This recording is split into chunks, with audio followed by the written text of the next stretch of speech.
price of freedom is death. We're coming to get our check. Black first, my brothers and my sisters. Welcome to the Afro Elite YouTube channel. I'm your host, Afro Elite. I appreciate every single last one of you all for being here with us this evening. We're going to go ahead and get started because there's a lot I want to say. There's a lot I want to break down. We understand that Kamala Harris, the Hindu Indian woman, this woman right here, has been going around. She's been trying to make the round. She's been trying her absolute hardest. She's been going around. Now, here's the problem. Here's the problem. She's losing in the polls. Let me show you guys, especially when it comes to the black vote. I want to show you. When it comes to the black vote, she's losing in all of the polls. Now, why is this happening? This is happening because with all elections, when we understand the history, anytime somebody new enters the race is a big boost. It's a big thing. What they did was they flooded the zone with a whole bunch of Kamala is the best, Kamala is the best, Kamala is the best. It's like a sugar rush. Everybody knows when you have a sugar rush, it will eventually calm down, and then next thing you know, you're tired. It's like drinking a lot of coffee in the morning. You feel super energized, you're excited, you got a lot of energy, ton of energy. Then next thing you know, towards the afternoon, you get tired. And this is what's happening to her campaign. And the reason why I want you guys to watch this particularly is because what I like to do personally is show you guys the polls as the polls are developing. So there has been new polling that's been done today. So I would like to show that to you all so we can be up to date, because I want you guys not to know something that's happening tomorrow, but something that's happening today. Somebody says, great analogy. Thank you. It's literally like a coffee rush or a sugar rush. That's what they did. And I remember telling you all, after the DNC is over with, it's going to go downhill. It's going to go downhill. All of the glitz and glamour and stuff like that, the party is over now. And the reason why people can't be stuck on party mode and good vibes and fun time, because people are struggling. So after the good vibes and fun time and woo, yeah, a woman and there's a president and all that stuff, then now it comes down to the real question, the real choice. Okay, and people are looking at the state of the economy, people are looking at the state of immigration, people are looking really at our national security, and they're saying, okay, well, let's get to the question part. And she tried to dodge and dodge and dodge and dodge and dodge. Now it's at this point where more people are independent than really ever before. More people are nonpartisan than ever before, and the nonpartisan vote is not really going for her. So I want to show you guys this, but before I do, as you guys are liking, I'm going to hit this button real quick, or play this real quick so we can be protected. Copyright disclaimer. Under Section 107 of the Copyright Act 1976, allowance is made for fair use for purposes such as criticism, comment, news reporting, teaching, scholarship, and research. Fair use is a use permitted by copyright statute that might otherwise be infringing. Nonprofit, educational, or personal use tips the balance in favor of fair use. Now, remember when I told you we already got 100 people in here? I just played the copyright thing. Send the 100 emojis in the chat room. Now, I remember telling you guys the problem is that she's still Biden's VP. Actually, as you guys are sending that, because I really want you guys to get the understanding of this. The reason why I do this is because I don't want you guys to just vent about politics. If you allow me for a second, let me what's the word? Digest for a second. Let me get this off. The reason why, thank you. I see Cult Personality 7. I see Matthew. I see Arthur, Kimberly. Thank you so very much. The reason why I want you guys to watch this and why I do my absolute best to bring forth new analogies that's easily digestible is because not only do I want you to get it, I want you to watch it, and then I want you to be able to help somebody else get it. You know what I'm saying? So I try to make the analogies as universal as possible. So the analogy about a sugar rush or a coffee rush, everybody can understand that. Everybody either drinks coffee or had some sugar or had a big boost of, everybody does. So that's a very universal analogy. So I make all of my analogies universal. So not only can you get it, because you guys don't just watch me, you watch a whole bunch of other channels that also educate you. But one of the things I like to do on this channel in particular is make it very simple and plain, the way Malcolm X used to do. Make it very simple and plain. So not only do you get it in such a masterful way. It's so easily broken down and understood. That way you can go someplace else and you can pretty much teach somebody else, because I've done all of the digesting of it for you guys. So now you guys just get to go and put your own flavor to it and regurgitate it. So this is why I like to give you guys the most accurate information with the analogy, so that way we can all learn and develop together. All right. So I've been saying the reason why she's having such a difficult time is because she's currently Biden's VP. She can't, and I made this broadcast a couple of days ago, she can't, because Biden is not allowing her, she can't distance herself from Biden. That's what she's been trying to do. That's what she was told to do. But she can't do that, because every time Biden has a camera in front of him and anybody asks him about Kamala or Kamala, whatever her name is, anytime anybody asks her about that, he's always saying, oh no, she's been my partner in crime, essentially. She's been lockstep with everything I've been doing. Biden has been making it impossible for her to distance herself. So she can't really distance herself, or else she would seem phony. She's tried to the best of her ability by just saying, I'm not Biden. But the thing is that Biden has already stated that you've been with him and you've co-signed and agreed to all of his decisions. So you don't have to be Biden, but you're pretty much Biden 2.0, because Biden has branded you as that. Because like I said, and when I made my live stream, Biden doesn't care anymore about the Democratic Party, because he's out for revenge for them essentially forming a coup so he wouldn't run in 2024. So this is her difficulty. But the thing is that she has to acknowledge questions, but she can't make it seem as if Biden is doing great and the economy is great, because people don't want to hear. Nobody wants to hear we're doing fine, we're doing great. She has to run almost as a new candidate, as if she's not in office now, but she has unsuccessfully been able to divorce herself from Biden. So she's in this rock and a hard place where she can't. So if anybody asks, and this is why, well, you've been in office for 4 years, why haven't you done what you're discussing now? She fumbles every time, because she can't. It's like she's on a leash and she can't get that far from Biden. She can't, no matter how hard she tugs, she can't get that far from Biden. So she can't really distance herself. But the thing is that she also can't answer the question. So it's in a very difficult position. So with that being said, I want to go into this question here.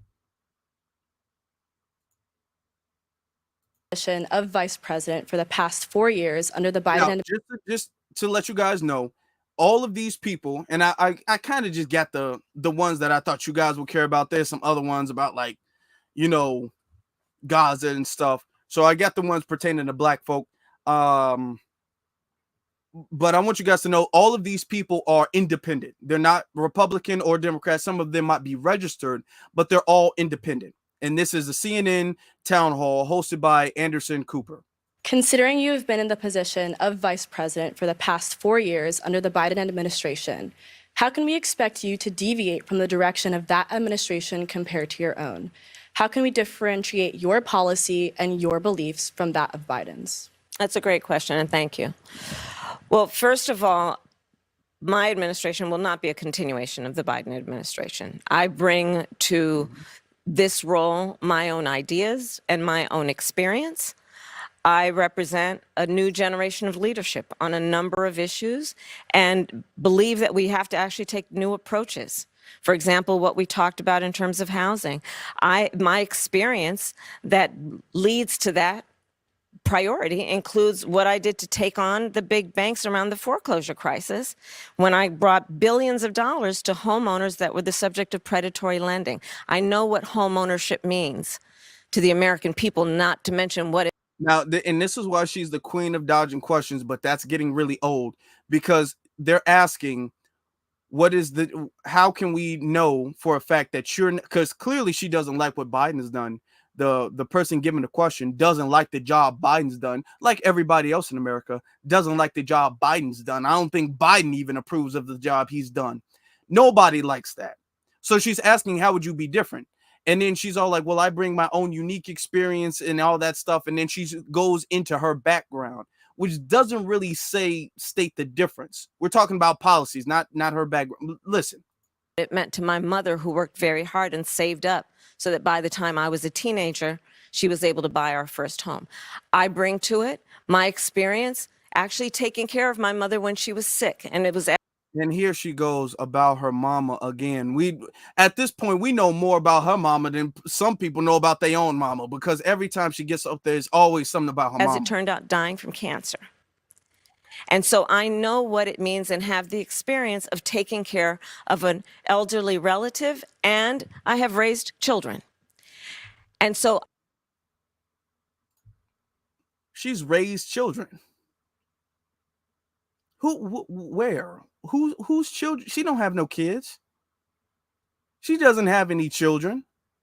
She hasn't, even her stepchildren, she hasn't raised her stepchildren. Her stepchildren were pretty much young adults you can't really consider yourself raising someone if you just meet them when they're like 15. If you meet a kid, if you marry somebody and their kids are like 15 years old, would you be, is that raising them? No, they're kind of already raised at that point. They might need additional parenting, but by the time somebody is 15, you can't step in and then say you raise somebody. She didn't raise her stepkids. She didn't raise any children. She doesn't have any children. Who did she raise? I bring to my priorities and will, as president, a new approach and a new idea, frankly, about what we need to do to deal with the sandwich generation, which is what we call those folks who are literally in the middle, who are raising their young children and taking care of their parents, which is why my plan and approach says, hey, you shouldn't have to wipe out all your savings to qualify for Medicaid to be able to get support to hire somebody to help you cook for your parent or help them put on a sweater. I've done that. I know what that requires. You shouldn't have to quit your job in order to do the work that is necessary to take care of your children and your parent, because it's overwhelming to try to do it all. And so my plan is to have and allow Medicare to cover the cost of home health care for our seniors. These are a couple of examples, including what we talked about in terms of price gouging. And what we need to do in addition, and it's a new approach that I think it's well overdue, let's invest in the small businesses of America. The woman who helped raise us was a small business owner. I know who small business owners are. I know what they do. They are the backbone of America's economy. And for too long, we've overlooked their value to the economy as a whole, much less to the economy of neighborhoods and communities. So that's why my plan, and it's a new approach, is about tax cuts for our small businesses so that they can invest in themselves and grow, and in the process, invest in communities, invest in neighborhoods, and strengthen our economy overall. So those are some examples. It's about a new approach, a new generation of leadership based on new ideas and, frankly, different experiences. I bring a whole set of different experiences to this job and the way I think about it than Joe Biden. Some voters, though.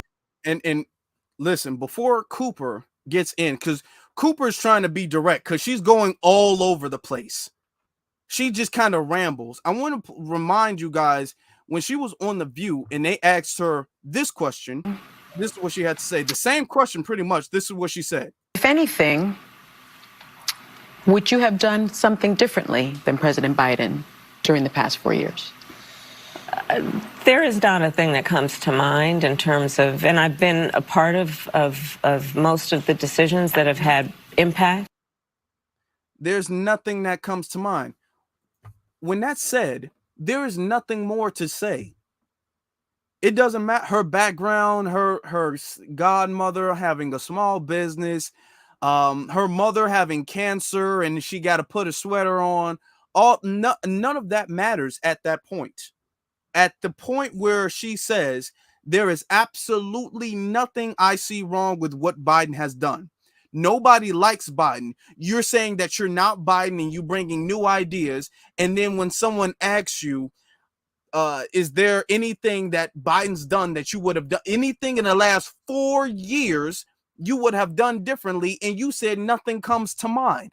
That means that you will be a repeat of the same things, because let's be honest, when people ask Trump, well, what do you disagree with between the office in the last 4 years, he can give you a list of things. If you are taking new leadership, and this goes for anything, if you're taking new leadership and somebody says, what are you going to do differently? Or what do you disagree with the previous leadership, with the previous administration?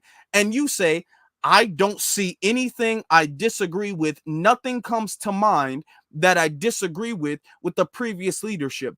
That literally means every single mistake that was ever made by the previous leadership, by the previous president, by the previous person in power, you will do the same thing because you don't see where they went wrong. So you're not going to do anything differently from what they did. She already said that. It should at this point be a case closed, and to a lot of people it really is.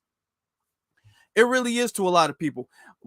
Thank you very much, Earth Angel. I see you, Sister Denise. I see you, Antithesis. Shout out to the Cash App, Cyberdon. I appreciate that.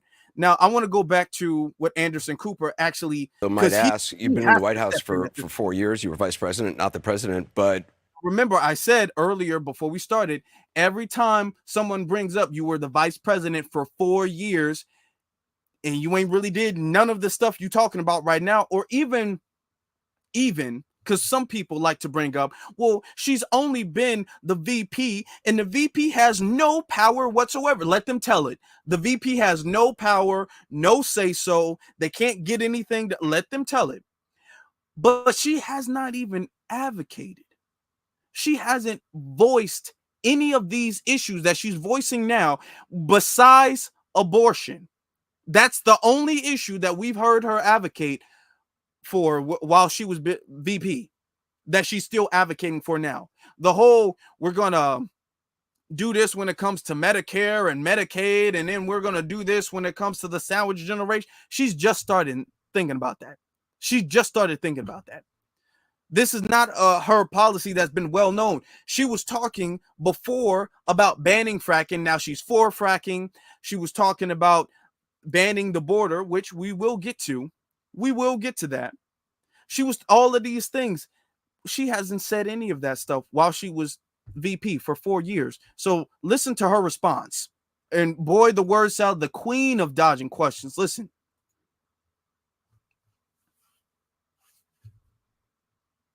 Why wasn't any of that done for the last 4 years?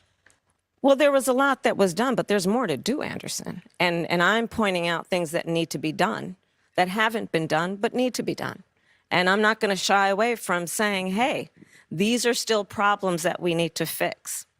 I want you to meet Jackson Weiss. He's a student at Drexel University from Flourtown, Pennsylvania, registered Republican.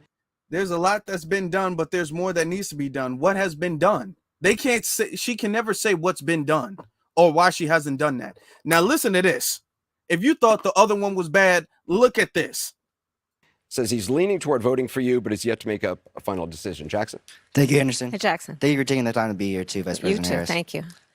Regarding the rapid increase in the migrant population, how will you ensure that every immigrant is integrated into American society safely? What benefits and subsidies will you provide them with? And how long will these benefits and subsidies last for an individual? Most importantly, will the American citizens' taxes pay for these benefits and subsidies? And if so, how much money will be allocated? That was a great question. Let me just pause it real quick. That was a very great question. These are when you get around and you ask her a question about immigration. Now, I want you guys to understand, we all know exactly what she is going to say. We know what she's going to say because she says that every time she hears the word immigration, she's programmed like a robot to go to the bipartisan bill that a lot of conservatives signed. But who messed it up? Donald Trump, because he wants to run on a problem instead of fix a problem. How much are you guys willing to bet she's going to say that? How much are you guys honestly willing to bet that she's going to say that? All right. We know that, but that was a good question. Well, thank you, Jackson. Let's start with this. America's immigration system is broken and it needs to be fixed. And it's been broken for a long time. And part of what we need to do is always prioritize what we need to do to strengthen our border. I will tell you, I'm the only person in this race among the two choices that voters have. I've personally prosecuted transnational criminal organizations. Technically, there are more than two choices. Okay, there's technically more than two choices. In the trafficking of guns, drugs, and human beings, I have spent a significant. Let me answer this, because she brings this up all the time, that she's prosecuted transnational gangs and organizations and things like that. Okay, and that's an impressive feat if she really did that. Why isn't she doing that now? We literally have prison gangs from Venezuela in the United States of America. If she has a history of prosecuting transnational criminal organizations, we literally in the last few years had transnational criminal organizations enter the country, but has been subsidized, has been paid for by the Biden-Harris administration. She's bragging about something that she is currently not doing. Currently, right now, she's not even voicing the criminal gang. There are gangs with gang tattoos, affiliations from all the, and nobody's saying this is not true. We got camera footage of them all in apartment complexes with assault rifles and everything. They over here, they're violating women, they're stealing from people, they're ending people's lives, they're selling fentanyl, they're prostitution all over the place. We've been covering that specifically with Chicago for the last 4 years now going on. If she is this prosecutor, she says, I'm the only one in the race who's prosecuted transnational criminal organizations. Ma'am, under your administration, because you are the VP, under your administration, transnational organizations have actually entered America and are terrorizing American citizens. You're what you are talking about right now is what's actually going on right now, and that you are allowing and paying for. So if anything, she should lose points when she says that. But nobody really thinks to connect that dot. But I want you to, every time she says that, I want you guys to remember she's currently allowing it. She's allowing it right now. And when Trump or anybody else says, hey, I think we need to deport them, she disagrees with deportation. And we got a clip of her saying that. But let's continue with this question as she tries to deflect. Now, just to remind you, she stated, the question was stated, how long are you going to just be allowing immigrants to come over here? And then how much are the taxpayer dollar going to have to pay for it? The taxpayers are going to have to pay for the migrant invasion. That was the question. Then she goes on to prosecuting trans criminal organizations. All right, let's continue. Part of my career, making sure that our border is secure and that we do not allow criminals in, and we don't allow that kind of trafficking to happen and come into our country. And as my opponent has proven himself, he would prefer to run on the problem instead of fix the problem. You may know there were some of the most conservative members of the United States Congress working with others that came up with a border security bill. That would have put 1,500 more border agents at the border. Those border agents are overwhelmed. They need the support. They need the backup. It would have allowed us to have more resources to stem the flow of fentanyl. I don't need to tell this state and people around the country what is happening in terms of the scourge of fentanyl and how it is literally killing Americans. It would have put resources into stemming the flow. It would have given more resources to prosecute, to investigate and prosecute transnational criminal organizations. It would have done a lot of good.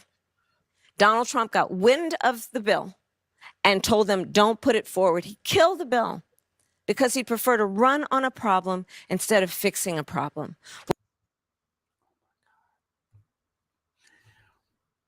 When I show you guys the poll later on, I want you guys to understand this is why she's losing. Because that man, he looks young, like maybe in his early 20s or so. He looks young. He's going to sit up there and he's going to take her question. He literally had a single question, one question to ask. And depending on how she answered that question was going to determine if he was going to vote for her or not. That was it. Out of all of the questions he could have asked, this was the question he wanted to ask. And this was the make or break for him voting for her or not. She gets up there and she repeats the same thing she has always repeated when it comes to Donald Trump or when it comes to immigration. When he asks, how much is the taxpayer dollar going to go to be funding the millions of illegal immigrants coming into the country? And then she goes back to this border bill that she completely blames on Donald Trump, because Donald Trump, I guess he can mind control the Republicans sitting in Congress. So she completely blames him and says he wants to run on a problem instead of fix a problem. Do you think that he's going to be like, wow, I've never heard that before. I think I should trust her with handling the border again, because she was the border czar again. Now people are saying that she's not now. A couple years ago, that wasn't misinformation or disinformation. Now they're trying to distance her for everything that went wrong. So now when you say she was the border czar, which was a public statement, they admitted she was the border czar 2 years ago. Now, when you say she was the border czar, they all like, well, technically, she wasn't really the border czar.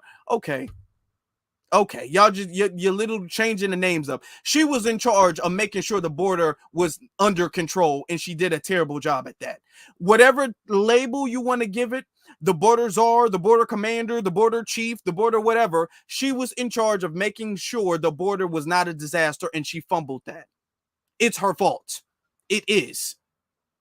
And she goes back to Biden every single time. Do you think this is what's making his mind up? And when I show you the poll, like I keep saying, they're going to start coming out with more polls. When I show it to you, it's going to show this is exactly what it's going to be. Exactly.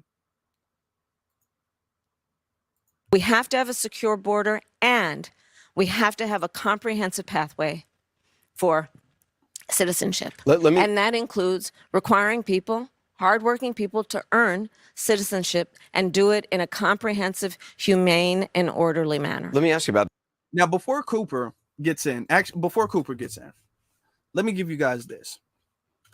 We already have a pathway to citizenship. There already is a pathway to citizenship. The reason why she keeps, we need a better pathway to citizenship, which means we just need an easier pathway to citizenship. We need a faster pathway to citizenship. We don't. The reason why it's so difficult, because you have a whole bunch of people who've been undocumented living in America for like 10 years or so. The reason why citizenship in America is so difficult is not 100%. Or even mostly because our immigration system is messed up.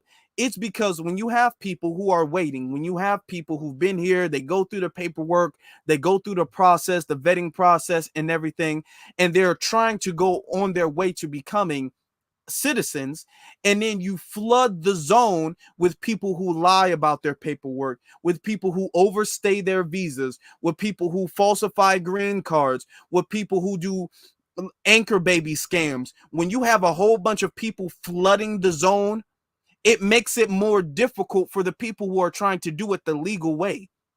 If anything at all, it really should be the immigrant community that's against the illegal immigration, because that the illegal immigration, it's what's harming their immigration. They have to wait for citizenship, and it's taking them that much longer because the judge has to consider the fact that somebody snuck under the border, and now everybody else gets to get rounded up. So your process gets restarted and restarted, and it puts a stigma on all of you all, because it makes the public view all of you all as if all of you all are criminals. Now, there are people who are doing things the right way, the just way, but then when you have hundreds of people who are doing it the wrong way, the public sees you, the public sentiment is that all of you all are criminals. None of you all should be here. That's the public sentiment. That's number one. Number two, it backs the courts up, because when a judge has to hear your case and you got to go to court and all that, and the process is one thing. It might take them maybe a year or so, but when the judge has to hear 500 cases, then what would take one single year is now going to take 5 years, if that. Because now the lawyers, instead of having a little bit of paperwork, now they got tables and desks full of paperwork they got to go through, and they got to comb through all of the cases. When you got people who are doing it legally, and then a whole bunch of people who are doing it illegally and breaking the law and everything, you're adding all of this extra work for the judges, the administration, the immigration judges, the immigration lawyers. You're adding the border control. You're adding all of this extra work. So if anything, they need to be the main ones saying, we don't want this. They need to actually be the main ones saying that. That's the reason. Exactly. 500,000. Imagine you got one single judge. Let's just picture this. You got one judge, and the judge is used to doing about, in the course of about 3 months, the judge can do 50 cases in about 3 months. Let's say 60 cases. The judge can do about 60 cases in about 3 months. Okay. And all of the cases, he can review them all. He can deliberate them. He can look at all of the evidence. The lawyers can look at all of the evidence. In 3 months, 60 cases can get done. Let's multiply the 60 cases times 100. So now it's it's now it's 60,000. It's 60,000 cases. Okay. Is not 6,000, 60,000. So now you got 60,000 cases. All right.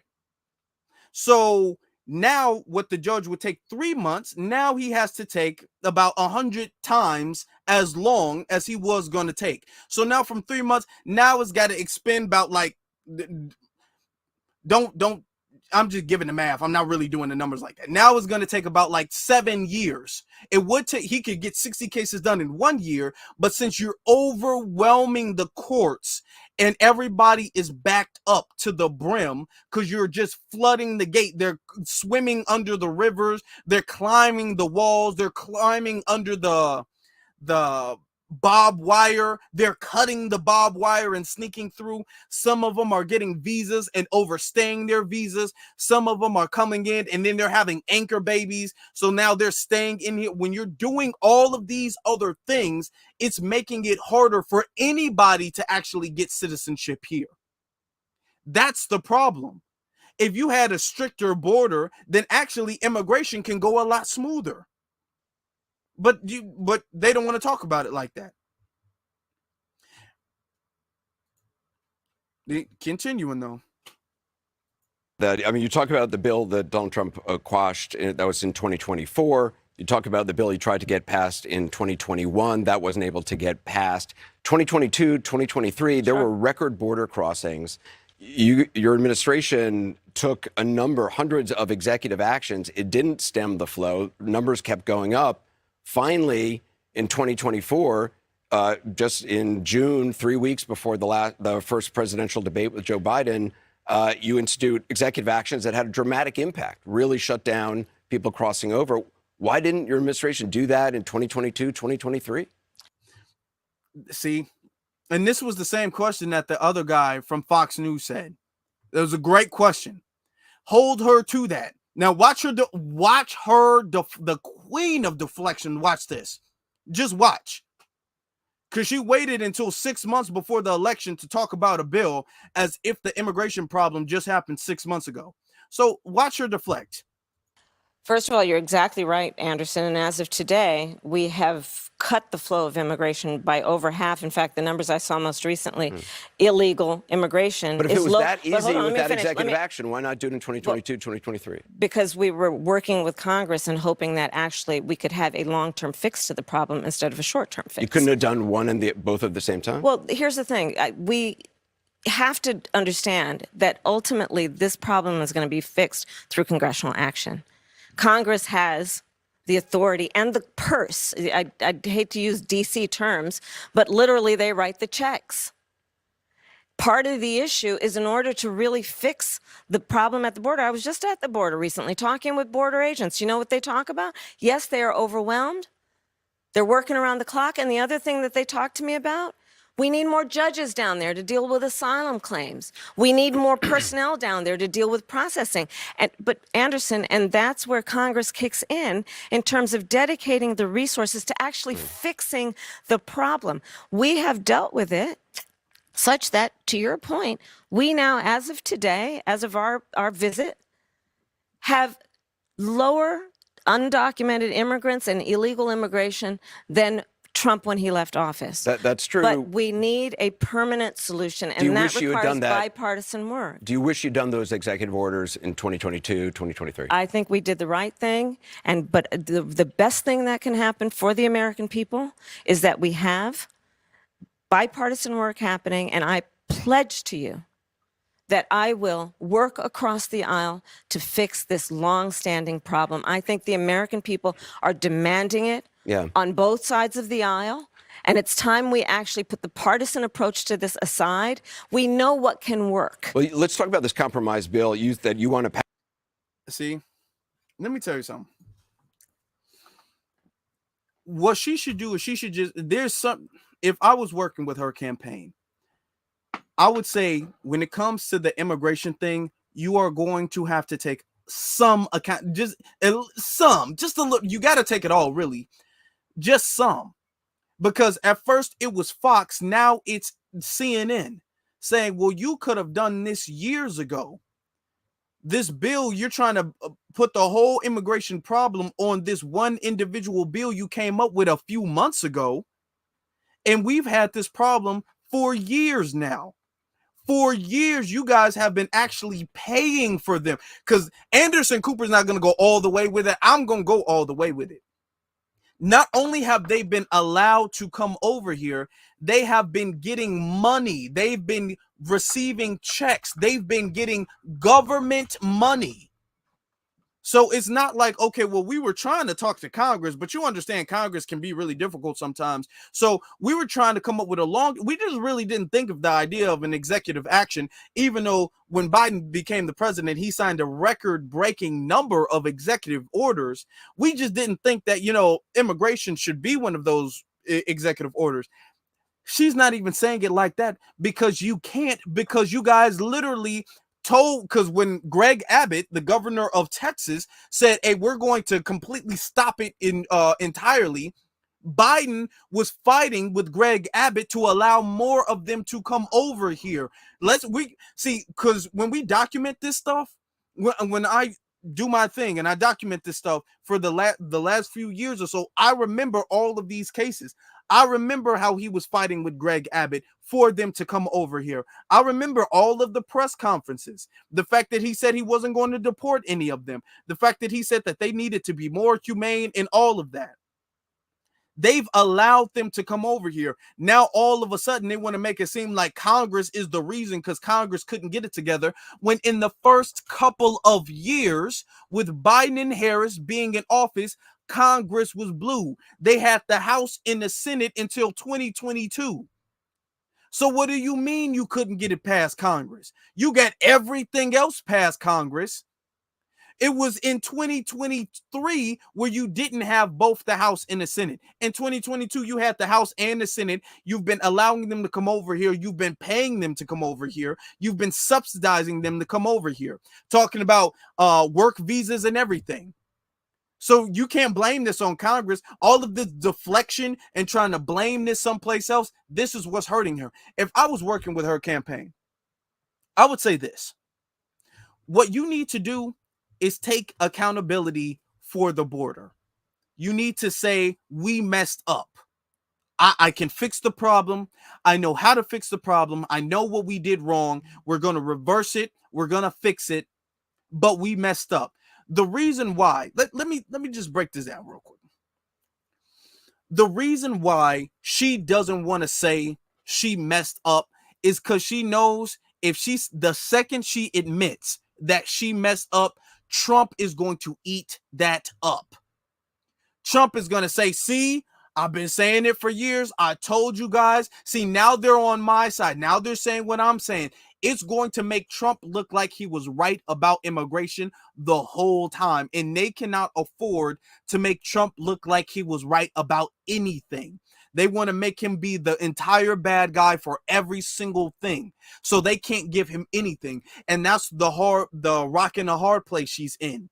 Because she can't say they didn't do it. But then she can't say that they messed up. So she's in this place where she's trying to deflect, but people are like, no, that was you. Oh, no, that wasn't really me. That was somebody else. That was Congress. That was Trump. That was the conservatives. That was the GOP. That was the Republicans. That was them. She's always trying to blame somebody else, but we all know, no, that was you. You were the boards are. That was you. But she can't admit, even though it would help her with the voters, it would make her seem more trustworthy with the voters. The reason why her campaign is telling her, you can't let up, you cannot take any accountability for that, is because even if you want to blame it on Biden, you can't even throw Biden under the bus. You can't be all like, well, that was really Biden the whole time, to be very honest with you. I disagree with Biden. At this point, she can't disagree with Biden. She can't even, it's too late in the game.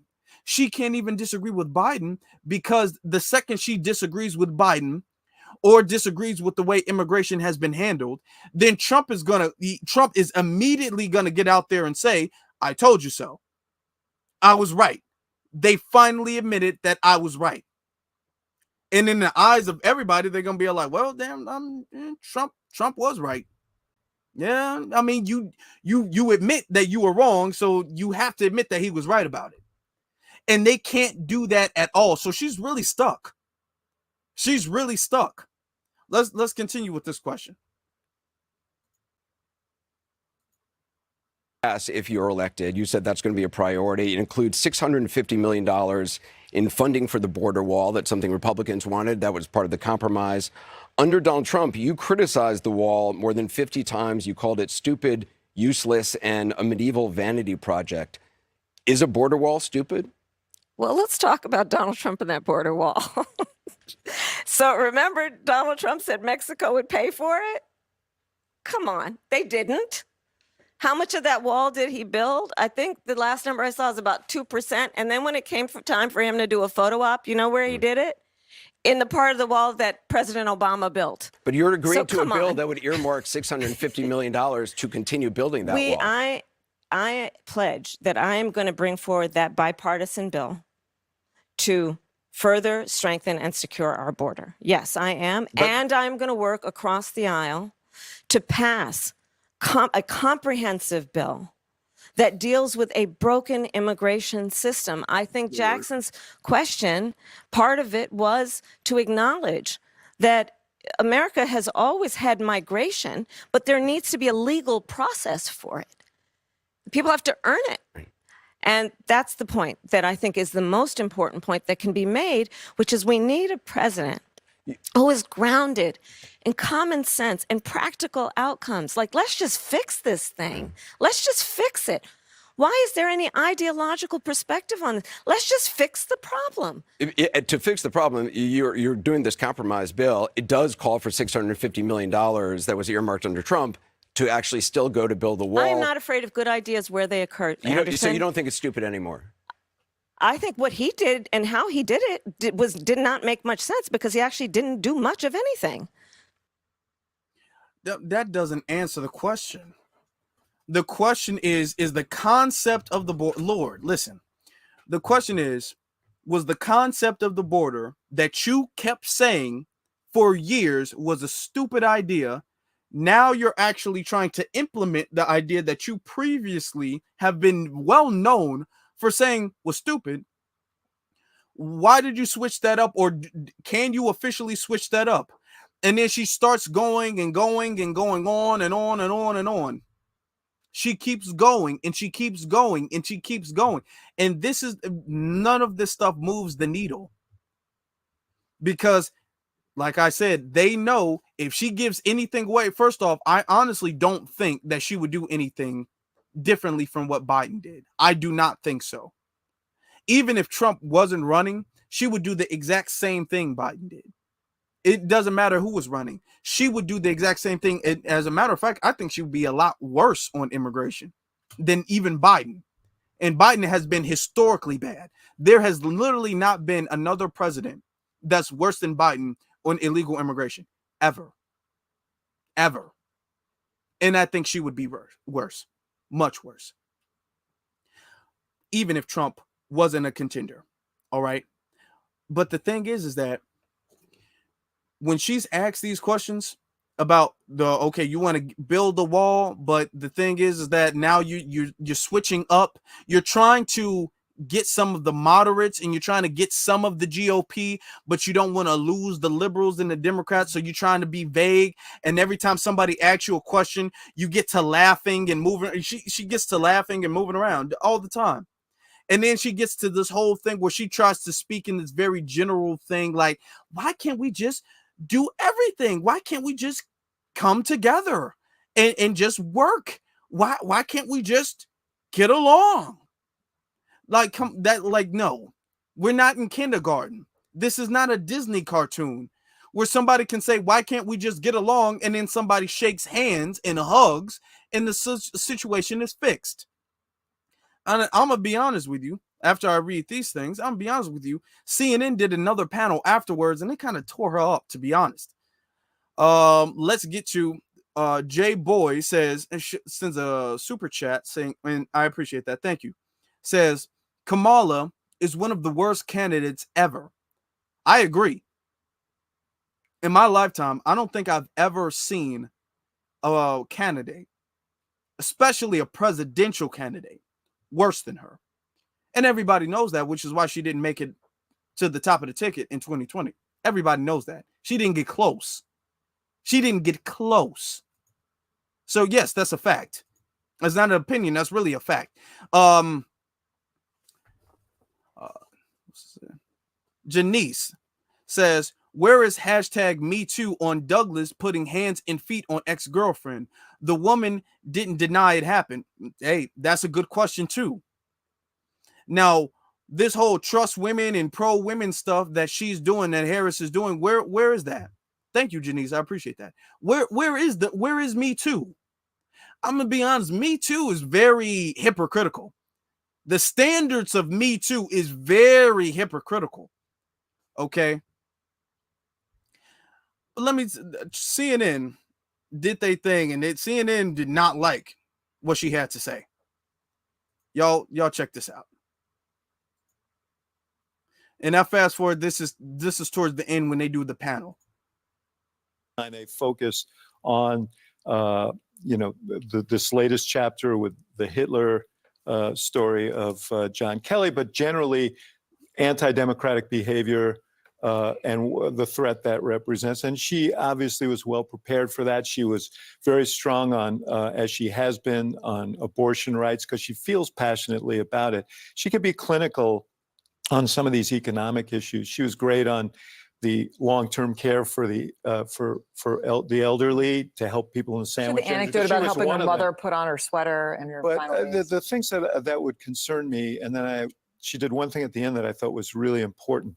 The things that would concern me is when she doesn't want to answer a question, her habit is to kind of go to word salad city. And she did that on a couple of answers. One was on Israel. Anderson asked a direct question, would you be stronger on Israel than Trump? And there was a 7-minute answer, but none of it related to the question he was asking. And so, you know, on certain... And I want, let's look, can we take a moment to take pride in the fact that word salad came from us in the grassroots? It came from us in the grassroots. When we say they listen to us, they pay attention to what we say and the phrases that we use. This is what we're talking about. Because CNN, MSNBC, ABC, Fox News, none of them are going to acknowledge the fact that they listen to us. None of them are going to acknowledge the fact that we are where they get their information from and where they form their opinions off of, based off of. None of them are going to admit that. But the reality of the situation is, yes, that is where they got that from. Who's been saying word salad? We haven't just came up with the idea and the concept of word salad and saying it's a word salad. We've been saying this is what she's been doing, a word salad, a word salad. Every time somebody asks her a question that she does not want to answer, she gets to going all over the place. She gets to going here and don't you understand? I was raised in a middle-class family, and then I love small businesses, and they're the backbone of America, and I prosecuted transnational organizations, and all of this. You get her whole life story all kind of jumbled up and mixed in this weird order. We've been saying that for it ever since she's been running, to be very honest with you, but we've really been saying that for the last few years about her and her word salad. So they're starting to pick up on this now. So for anybody who's like, nobody listens to you and everything got to come from the official media, we are the official media if you ask them, because this is where they get their ideas from. This is where they get their concepts from. But I just wanted to take a moment to kind of give you all your props for that. So thank you guys, because we deserve it. Questions like that. On immigration, I thought she missed an opportunity because she would acknowledge no concerns about any of the administration's policies. And that's a mistake. Sometimes you have to concede things, and she didn't concede much. But I'll tell you something. John King mentioned Bill Clinton. No one's going to be Bill Clinton, but you do want to relate to the people in front of you. She didn't do a lot of that. She didn't ask them questions. She didn't address them particularly.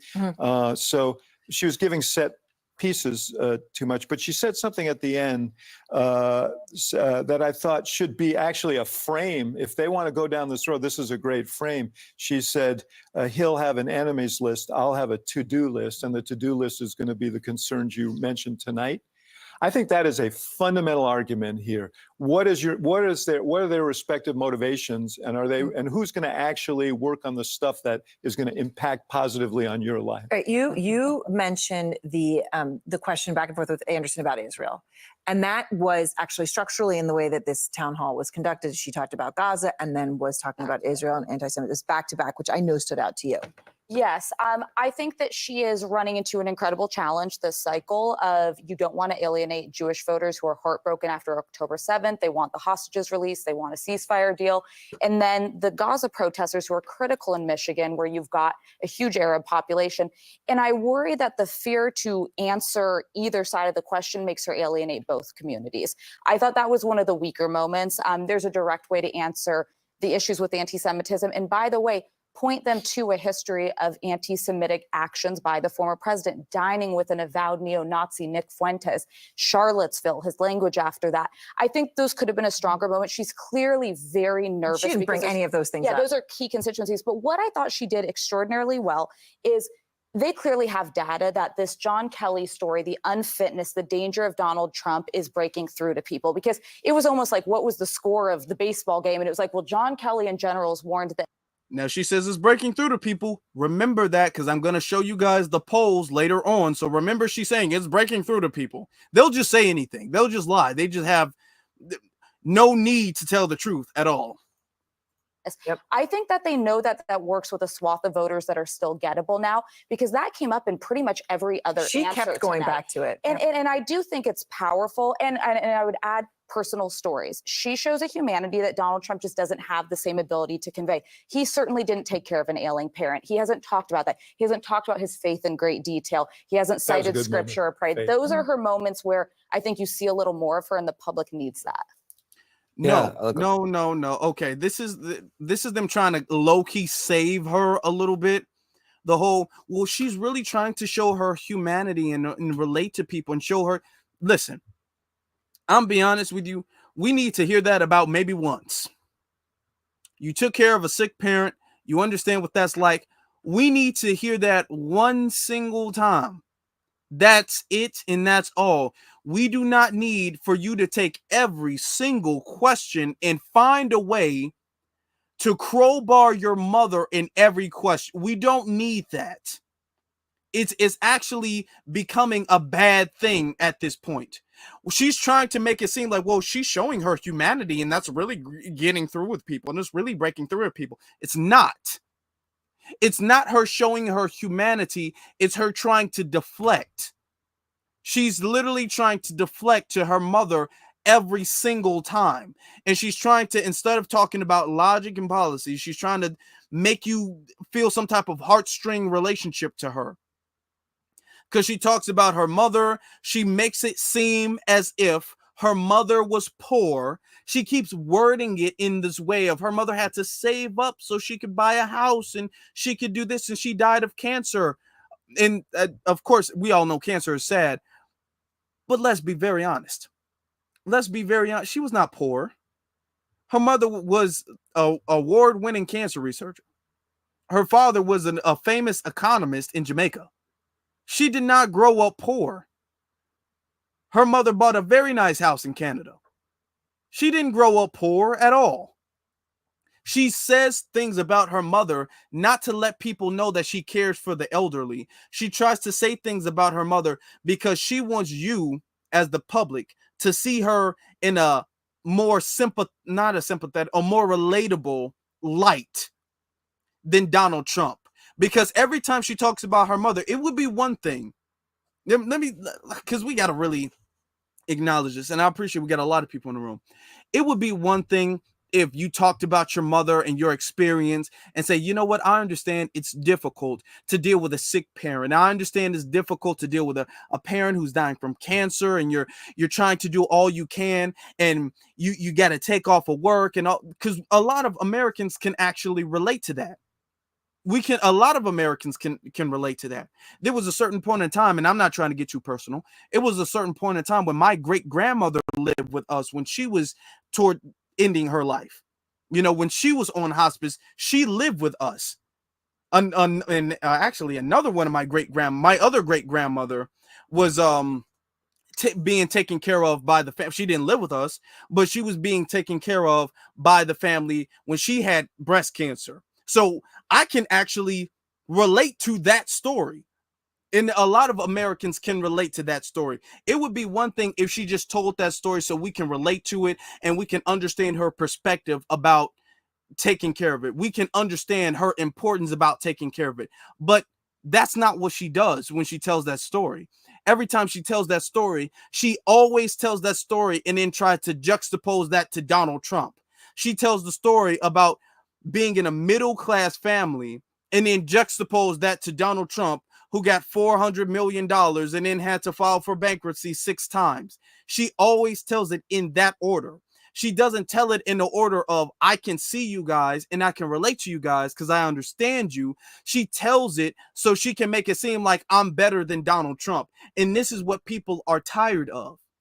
Even you can't relate to us because you're not like us. And every time you tell a story, it's not that you're telling the story from your heart. You're telling the story so you can get a one-up on your political opponent. You don't want people to understand who you are. You just want to make yourself seem better than Donald Trump. That's why every time you talk about your mom, you always talk about Donald Trump. So it fails to really connect with people, and people can't feel sympathetic because they're like, here comes the Donald Trump thing. Here comes the way she adds Donald Trump in every single thing. Everything she talks about, here comes the way she crowbars Donald Trump in there. And this is what makes people who even, like I said, myself, had similar situations. This is what make people feel like, here, this is, and I don't believe this. And not only when she does it in that way, when she does it in that order, it makes people feel as if what she's saying or the story that she's telling is not fully true. Now, her mother, from what we know, actually did pass away from cancer. So I don't think she's making that part up. But the struggles about having to take care of a sick mother, we don't know that to be true for a fact. And when you tell it in this story so you can get a little bit of political leverage, it makes us question everything. Now, when you tell it, it's all like, did that really happen like that? That's so she's messing up when she does that. So CNN is trying to save face for her a little bit, but they're really not working. It's really not. Let's continue though. Let's get back to it. There were flashes. No, there were. You'll get your turn, brother. But there were flashes of the Kamala that I know, who is really a true public servant. Vanessa Jones, Lord, listen. And I know I just paused it, but I gotta go again. I gotta go again. This dude, he speaks on every single Democratic politician as if they were his lifelong best friend. He speaks on all of the, let him tell it, he knows all of them personally and very intimately, like he grew up with them. Let him tell it, he's always speaking on the greatness of their heart and their character and who they are inside. He is so soft. And this is the representation that CNN likes to have of black men. Ain't nobody on this, he's the only black person on this panel, yet he's the only black person on this panel talking about some feelings. He's the only black person on the panel talking about the heart of a person and all of the feelings and stuff. You got white women talking about policy and logic, and you got the black man talking about what's in somebody's heart. That's why they love him. Because he gives the very buck broken vibe that CNN loves to have of black men all the time. Surprised he didn't cry right now, but let's. Really does work for real people. And in the back of her mind, she is trying to figure out, how do I solve the problem? She sometimes skips, even in person, she'll sometimes skip the human part and get to the problem solving part. But there were flashes of it. And I think the question, if you're at home trying to figure this out, you can ask, well, could she have done this? Could she have done this better? Your job isn't to do town halls. Your job is to fight for people. Does she seem like somebody who is going to take seriously the problems of ordinary people and try to get an answer? And I think she passed that test. I think that the word salad stuff gets on my nerves. I think that some of the evasions are not necessary. But when she's talking about trying to get you a house, I believe her. Mm-hmm. When she starts like, I'm trying to get you to help for your mama Yes. who's sick, I believe her. Yeah. When she's talking about, I'm going to do what I can to bring prices down, I may not agree with those tools, but I believe she's going to try to apply them. And so I believe this is somebody who actually cares about people. And I think that she passed that test tonight. So on how she did it and some of that stuff got on my nerves. But I believe that she is going to But you fight for the described American it as people. flashes, but then Yeah, your yeah, follow-up seemed like a much more of a but I'm brighter saying, endorsement. Yeah, but I'm saying that there were flashes of the person, I didn't get a chance to say it because I got interrupted. There were flashes of the person that I know. The flashes of the person I know that I've seen as a district attorney at the grassroots level in San Francisco, fighting for regular people, giving young people an opportunity. So one of those young people, by the way, is going to Congress. I know this woman, and there were flashes of that. And then some other stuff, it got lost in the sauce. How does he know her? How does he? Do you guys understand that Van Jones literally talks about everybody like that? It's flashes of the person I know. What does that mean, first of all? Have you guys ever heard flashes of the person you know? What is she saying now that she has not been saying for the last few months? I believe her, and it's flashes of the person I know. What does that mean? What are you talking about? Flashes of the person you know?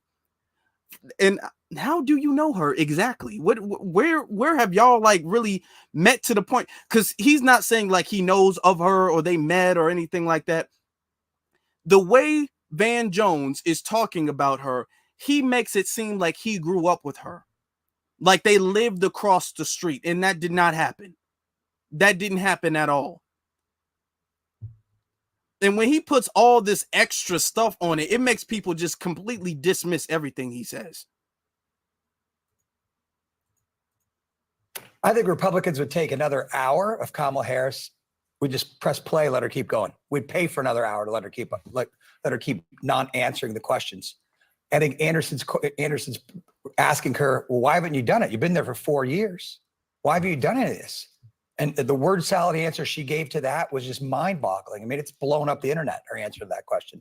I think the things that are troubling for people were her responses to, Van said about what's she going to do to reduce costs when they asked her at the beginning. We're hurting economically. She said, I'm going to prosecute corporations, right? That's not going to lower costs. Oh. How are you going to make things better for me? I'm going to prosecute people. Trump bad is not a message that's going to get her elected. Trump bad message. I disagree with you, Alyssa. There, I don't think it's going to happen. You're referring to the whole kept bringing up point the about, Hitler and Atlanta. You have to bring something else. Say, was she for a wall or was she against a wall? I couldn't tell from her answer. Right? Anderson kept asking her, well, listen, you laughed at the wall, but now it's in your plan. Are you for it or against it? There was so much mishmash in there. I don't know what was going on. I think it's very generous to say that she showed up, right? I think the key that if she loses here in this race, people are going to look back and her team is going to say, we should have been doing this from the very get-go because reps make you better, right? And the more you do this, the better you get. She's still not at it. We're 13 days out from an election and everyone's hoping she's going to get better. Yeah, she's not. And that's the end of that. She's not going to get better. And like I keep saying, the reason why is because, first off, she's always been terrible. She's always been terrible. That's why she was terrible at the debate in 2020. She's been terrible as VP. This is not new terrible. This is old terrible. This is how she's always been. We have to go back in her history and understand she's been literally handed every single position. She hasn't really worked. Well, she has worked. She has put in some work, okay, or she had some work put in her, but she has not earned rightly the position she's been in. She's put in work for the position. Don't get me wrong. She's put in that work for the position, but it's not the work she should have put in for the position. If you know what I'm saying, okay. So yeah, she's worked. She's worked very hard for the positions that she's been in, but it ain't been the way she was supposed to. Okay, she took alternative means to get in the positions that she's been in. So I don't want to discount the work that she's put in because I'm sure she put in a lot of overtime. It's been a lot of long nights and early mornings that got her in this office right here. Okay, so shout out to that method. That method worked for her. But she wasn't qualified. She didn't meet the qualifications. That's the thing. She took alternative means to get to that office. And now we're seeing that because in the office of the presidency, the line of work that she's used to doing is not really going to fit the president. Okay. This is not Bill Clinton anymore. All right. So this is, we want someone more qualified for the job. That's the problem. Now, when it comes to immigration, I saw this and I thought that this was very interesting. She sits down with this channel called Telemundo and they start getting on her about allowing illegal aliens to become citizens. And she starts like kind of going all over the place. So I want to play this for you guys. If it would play, come on now. On the first trip you did as the Democratic nominee to Arizona, you said you will be tough on immigration. How does that look like?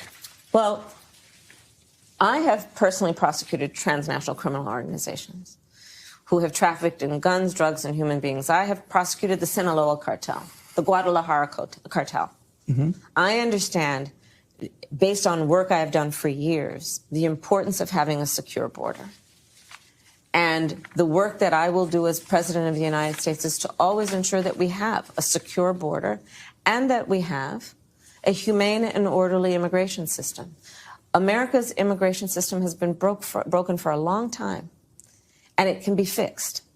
There was a bill in the United States Congress that could have done Yes. part of that work.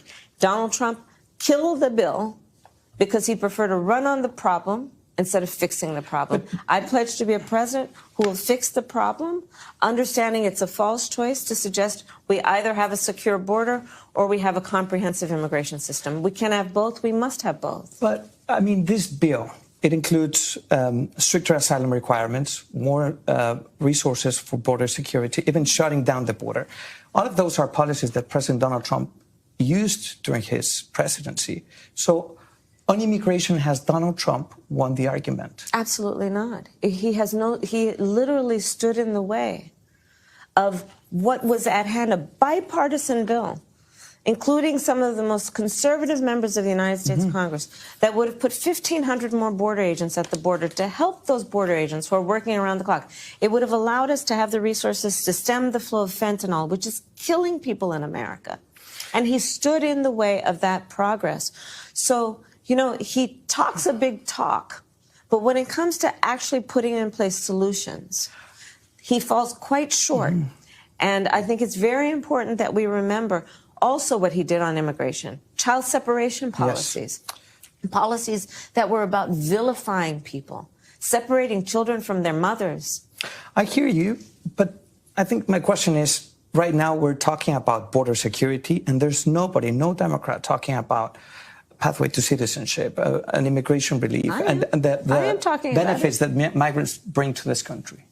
Oh, but there's no question. I don't know what he's talking about. And I try not to pause it because his accent is a little thick.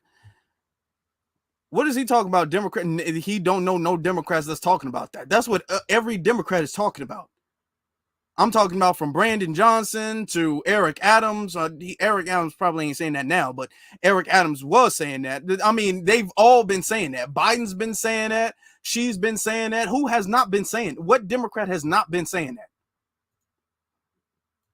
That migrants bring, America is a country that was built in part by immigrants. But people are concerned about their TPS, their DACA, we're talking about mass deportations.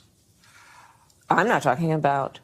What do you stand on mass deportations? What's your stand there? We need smart, humane immigration policy in America that includes a pathway to citizenship, putting more resources at the border in terms of security, honoring America's history as a country of immigrants, not vilifying. See? And this is why, as foundational Black Americans, I let it play past that point because you pretty much know what she's about to say. But I let it play past that point. This is why, as foundational Black Americans, it is so beneficial. The last few years have been incredibly transformative and beneficial that we have identified ourselves with the land that our ancestors built, with the country that our ancestors built. And we've stood 10 toes on that concept. And we've also stood 10 toes on the concept that that America has actually not been built by immigrants. We've stood 10 toes on that. That's why they're not really able to get away with that anymore. Now, Michelle Obama said that during the DNC. She's saying that now. Biden is saying that. And I'm here to say this again and again and again. And every time I need to say it, I will say it. America was built by foundational Black Americans. That is who. That is it. That is all. That is everything. We are everything of America. All right. America was not built by immigrants. You guys can't come here in the late 1900s and say you built America. How are you saying you built America when there's multiple cities and cars and factories and everything? What did you build? Okay, you didn't build the country. Even if you came here and you worked on a building, that's not building the country. The country was well established before any of you all came here, before the Chinese came here to expand, not build, expand the railroads. They did not build the railroads. There was already railroads going from the north to the south. That's where they were moving all the cotton. Remember We got to understand our history here. How do you think they were moving? You think they were putting the cotton on the horses and then taking that to Chicago and New York to the factories so they can turn that into material? No, there were trains here during slavery. Slaves built the railroads. We as FBA, we built the railroads. Our ancestors built that. Now, when the Asians came here, they expanded it so it can go to the west, okay, or the east, I'm sorry. So it can go to the east. They expanded with our support as well too, because it was also slaves and the Asians doing that together. They weren't doing it by themselves. The Asians were getting paid though. Don't forget that. They were getting paid. But America had already had that. So it's not like they came and they added anything that was not there before. Even if they did, the United States of America was already an established country that had better technology due to slavery, due to the resources that we were providing for them, due to the wealth that our ancestors were providing for them for centuries before they got there. America was already one of the fastest growing economies in the world, in world history. Well, not really. Well, you can argue world history, but we're just going to say in the world at that time. So it's not like America was a third world country. There was nothing new that anybody bought. And by the time they came, even if they did invent something here, which they really didn't, but even if they did invent anything here, we had already been established, well established. There was already a functioning government. We already had a civil war, past the civil war. There was already past Reconstruction. Most of them didn't come to about Reconstruction time anyway, if that, and only a few of them came. And then they didn't really add to anything in America because most of them coming over didn't have any skills. They didn't really have no skills. America shipped the poorest of the poor, the unskilled. They didn't know how to read. They didn't know how to write. They didn't know how to do anything. These people didn't have no skills, so how could they contribute? They didn't know what to do. That's why their homelands were like that, because they didn't know how to do anything. And this ain't, now I'm not trying to diss or be a bully, but this is the history of it. So anytime somebody says, well, America was built by immigrants, she's saying that because she's an immigrant. So she wants to tether herself to what we built, and we will not allow that to happen. America was not built by immigrants. Currently, right now, when they talk about all of the benefits immigrants are adding to currently, where they say, well, we don't talk about all of the benefits from immigration. I like to hear these benefits. Where? When they just say that and then drop it right there. What benefits currently now, today in 2024, what benefits does not only foundational Black America, but let's say the entire American country, where is the benefits of immigration? Where are, what can immigrants do that the citizens cannot do? We are not in no crazy labor shortage, and we need them because we got a whole bunch of people here that are not working, that you can train to do the skills, because you're not adding immigrants that already know how to do the skills. A lot of them be all like, well, we need them to do the skills. No, you add them in, you train them to do the job so they can do it, but you just want to pay them less than you would have to pay a citizen, because a citizen has rights. So that's the only thing. Y'all just trying to cut the labor cost. That's the only benefit that big billion-dollar corporations have. Besides that, when it comes to the country of America, you don't add anything. And this sounds very heartless. It sounds very mean, but sometimes the truth is just that. They don't add anything in 2024. They didn't add it in 2023. They didn't add it 10 years ago, 15 years ago, 50 years ago, 100 years ago, ever. There's never been a reason where millions of them needed to come in. There's never, since we've been here, because we've been the labor force that's been the foundation of this country, there's never been anything immigrants have added that has not already been here. Nothing. And nobody can say anything different because that's just the history of it. So we got to, I can't, I don't know. That just bothers me when I hear that. Now I want to show you before I show you the polls, let me show you how the Black community, the foundational Black American community, because I was just talking about us. Let me show you how a lot of independent voters, even the ones who are a little bit more on the Republican side, are feeling about it. There's been an exclusive from MSNBC, and she's been asking a bunch of people how they've been feeling about it, and this is what they had to say.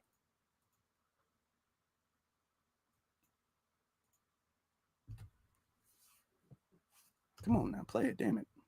And let me start with the women here about Kamala Harris. She's a woman of color. I'm not putting her down because of that, and I'm not putting her down because she's a woman. I'm not a feminist, so I'm sorry. But at the end of the day, I don't think that she has the personality. I don't think that she has what it takes to go up against Putin and go up against these other presidents that are built for this. I don't want to be scared because my president is scared. I want my president to feel secure and manly and about it. We brought up gender, right? Like, do you think it matters that she's a woman and people aren't comfortable having a woman in a top leadership role? No, I don't think that. Now, before she asks that, I think the other sister could have articulated that a little bit better. She's a woman of color. I don't have a problem with that. We're not people of color. You can give them the people of color label because we don't accept that anymore. Yeah, they can have that. Our people used to be people of color at a certain point in time when we were the only non-white group in America, but we just FBA now. Y'all can have the people. I don't even get bothered by that no more. If you want to be a people of color, she's a person. Don't call her black. Notice that the sister didn't say she's black. She says she's a woman of color. Okay, she can have the woman of color thing. She didn't call her black. As long as you stay away from black, stay away from FBA, Black American, you cool. I'm cool. I'm cool with you being a person of color. Because I'm not. So you can have it. You can have that. But what she was talking about as far as the whole, I don't want her. I want a woman, a president who's manly and masculine and stuff like that, or whatever. I would say that's even less of a gender thing, and it's more of a thing of she doesn't look competent. She doesn't look confident or competent. If you have college students asking you questions and you go all around the place, you start laughing and dodging, you can't stand firm. If people get clearly by asking you a very clear, concise question and you get flustered, when it comes to these world leaders who got missiles and armies and stuff, how are you going to be able to stand up to them? No wonder Putin has endorsed her, because he all like, man, the second she get in, I'm taking America. National security be just damned if she gets in. Let's be honest. So yeah, people are looking at her be all like, as a national security threat, she's terrible. And it's even less because of the fact that she's a woman, because there can be other women who would be more competent than that. She's the most incompetent woman we've seen run as a candidate, period, ever. We have more faith that Hillary Clinton is probably better for national security than she is. More faith that Nikki Haley is probably better for national security than she is. Is less the fact that she's a woman. Now, we understand when it comes to men are more, let's be honest, men are more protective, men are more logical, they think less emotionally than women do generally. So that is a factor. We can't ignore that. That's a factor. But also the fact that not only is not just the fact that she's a woman, she's a dummy. She's dumb. And I'm not bullying YouTube. I'm just telling you I'm translating what the lady feels. Okay, I'm not giving you my opinion, YouTube. I'm translating what the lady feels. She's a dummy. She don't know what she's talking about. Now let's continue. Woman woman and people aren't comfortable having a woman in a top leadership role? No, I don't think that, because most men, they love their mothers. They love their wives. So as a woman, most men, they respect the woman, but she just don't have the qualification or the education to really run America, because she don't have the experience. She don't understand our struggles. And for me to believe you for another 4 years, you're crazy. Right. Like, you're crazy. You're saying the same thing that you said 4 years ago. So the fact that she's the vice president That's to just you the is bottom line. You're like, you've been here, you've had a chance. Yes. Well, for me, the very first time I ever heard the name Kamala Harris, it was. Ooh, I love this part. Listen to this. Ooh, I love it. I love this part. You've been here, you've had a chance. Yes. Well, for me, the very first time I ever heard the name Kamala Harris, it was in association to locking up parents for a truancy. That was the first time I ever heard of her name. And I really didn't understand how this person claims to be a black woman, but yet she's locking up black women and black men and separating families. See, and this is what I'm saying is we've been getting through. This is what we've been saying. We've been getting through. Now, watch, they're not going to acknowledge this at all. She said she claims. Notice that the woman didn't say she was black. She said she claims to be a black woman, but she's locking up black men and women and separating families. Isn't that the same thing she was saying Donald Trump was doing? Oh, he's separating families. He's separating families. And that's what she just said. Now, they're not going to acknowledge that. So I just want to highlight that part, right? Because that's my favorite part out of this exchange real quick. Okay? And this is the real problem that people are having with her. And I want you to understand, these are actual real black women who are saying this. That is, Trump talks about this a lot. He says, you know, Kamala Harris became black when it was convenient. Right. Yeah. Can you talk to me about, do you agree with him on that? Do you feel like she's wearing her blackness? Absolutely. when she sworn into the Senate, it was as the first Indian American. Thank you. Which is, it's fine. We don't care. We all know she's not black. Let's understand that. I love it. I love it. And if y'all need some proof of that, I got you right here. This is the proof. This is the proof. When she was sworn into the Senate in 2016, California's Kamala Harris becomes the first Indian American U.S. senator. That was 2016. Now, when Biden picked her in 2020, Biden picks Kamala Harris as the running mate, first black woman. So yes, I got the proof right there. All right. And now it's starting to come out. The truth is starting to come out. So she's not black, and these are black women saying this. We are all clear of that. But my point of view, and like I told you earlier, she's already been there. She's in office right now. Now, to be clear, the voters I spoke with here are... Now, why she cut it off? Now, I didn't like the fact that she cut it off right then. She cut it off right then. I didn't like that. Okay. Are not representative of black voters in Philadelphia on whole. Black voters are expected to support Kamala Harris by wide margins this election. The question is how many... And then she's going to try to save face. Black voters are expected to support her by wide margins. No, not enough. No, not based off of that. How many voters from this blue county can Donald Trump pick off? To that end, I asked these black Republicans about what part of Trump's message is resonating. Are you guys all, do you all know who you're voting for in November? You're going to all vote for Trump? Yeah, of course. Okay, is there one issue that is the one that you think just Trump is hands down better on? Is there one issue that's driving your support? Absolutely. For me, it's immigration. I myself come from an immigrant family. I'm Guatemalan. And for us, like seeing the new immigrants come in, it's just, they're more violent. It's more chaos. They do more bad than anything. And we've been here for longer than them. And it's starting to affect us more because like stuff is getting stolen. They're making us look bad as immigrants if we stayed longer than them. And we've been getting more like misrepresentation because of them.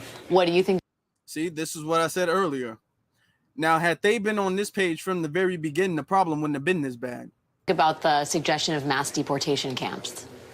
I think it's a little bit iffy. I wouldn't say I would support it full-heartedly, but I do think it's a good idea for the new immigrants coming in because they are the problem. The part that drives me crazy about immigration is the fact that I really do feel is that the Democrats is celebrating people breaking the law. Why create the law, create a whole process for immigration for y'all to break it?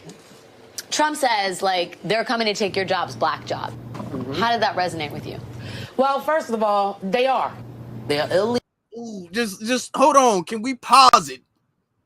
Can we pause it and let that just sink in? Let this just sink in. And I'm gonna tell you, this is representative of the average thought of foundational Black Americans when it comes to her and the Democratic Party. And remember during the debate when he said that and they tried to flip it and turn it into a joke. Well, black job, what is a black? Remember the whole, well, what is a black job? That's so offensive. That's so offensive. What is a black job? And everybody tried to be all offended about it. I said, the FBA community really isn't offended about that. We get that. And let's get this off the screen for a little bit. Let's get this off the screen because I want to expound on that. The reason why us as foundational Black Americans get that is because we know what it's like to be overlooked by a less qualified non-Black person. We know that even if it hasn't happened directly to us, we understand that this is happening to our community. If we don't know it's happened to us directly, we know it's happened to somebody that we know. We're only 1 degree away from that's happening to us. We know for a fact that we get to work, or we've worked longer, we've worked better, longer hours. We've been at the job longer. We know the job better. We do better quality work. And then some non-Black person gets a higher raise, or they get a better position. They get to elevate at the job, at the company before we do, or they get hired before we do. We know when our application is top-notch quality and then their application is barely there at all, and then they get picked before we do. And only if there's enough room do we get some. We understand as foundational Black Americans, men and women. This is why men and women were not offended by this, because we understand that we've met the qualifications and constantly get overlooked by buffer classes. And I'm not just talking about the dominant society. I'm talking about every non-Black group. We understand that this is happening to our jobs. So when he says, yeah, they're coming over and they're taking Black jobs, that didn't offend us because we understand that that is what happens. We know that. We know that is a fact. So they tried to flip it like, what's a Black job? What's a Black job? They tried to save face because they didn't want to acknowledge the fact that he was telling the truth. But the community said, yeah, that's true. That is true. Because we do get overlooked for them. There are specific set-asides that they have for them. How many of us can relate to the fact that we've been working at a job longer? We know more about this job. We do higher quality work. We put in more hours. We have a better resume. We are more qualified, and we get looked over for a position.